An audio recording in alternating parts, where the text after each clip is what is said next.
Ready to serve.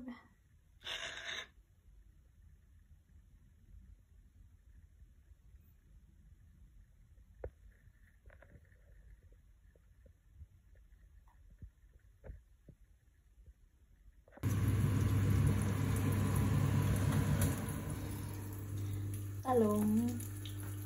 Inanok lang siya sa harina. Tapos ipinurito ko. Tapos mamaya i-bake natin.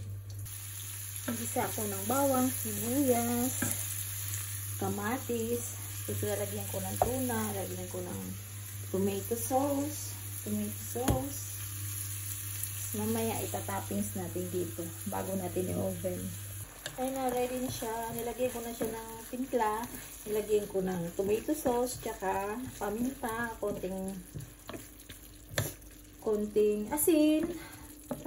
Basta yung swak lang sa lasa nyo. Yan, ganyan na siya. Tapos, lalagyan natin siya ng toppings.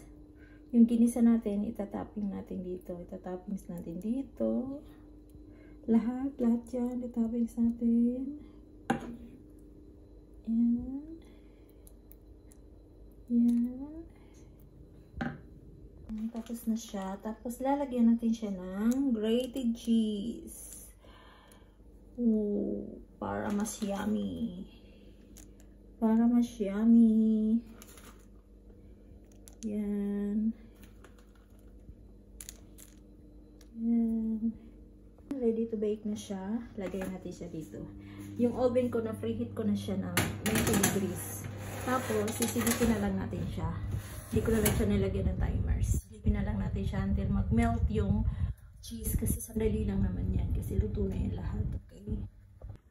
Luto na siya. Ready to eat.